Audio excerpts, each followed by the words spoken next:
So ayan, nandito na tayo sa shop.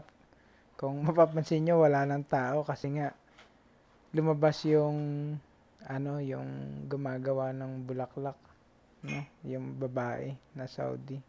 Kasi ayaw niyang makita sa video. Madalas naman pag Saudi, ayaw nila na nakakamerahan sila. Kaya nga sila minsan mata lang yung kita. Pero tignan niyo ito, oh. Ganda. Satisfied ako sa na ginawa nila, no.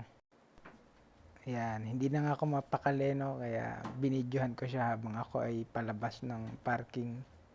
So, ayan, sobrang ganda.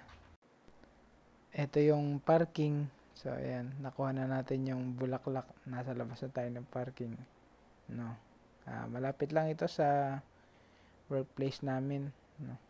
Sa mga gustong mag-surprise, sa mga nanliligaw dyan. Kasi yun yung lagi kong binibilhan na naliligaw pa ako kay Mrs. No? Kaya sobrang memorable din yung shop na yun. Yan ako madalas bumili noon. No? Ito na. Pauwi na tayo. Malapit na tayo sa bahay. Hindi ko napansin na naka-hazard pala ako dyan. Sabi ko ba, bakit parang ako yung kinakabahan? Ako yata yung masasurprise, Yan. So, konting drive lang. Hindi tayo pwede mag-cellphone sa highway kasi baka mahuli tayo. Violation din po yun, no? So, ayan.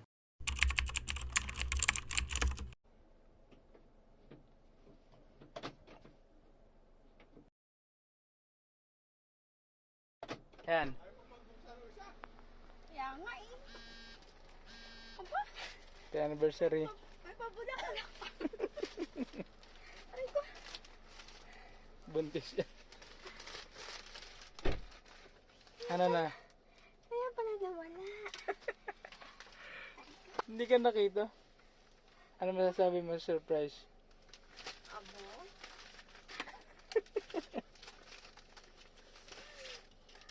At ayun na nga guys, napangiti natin si Mrs.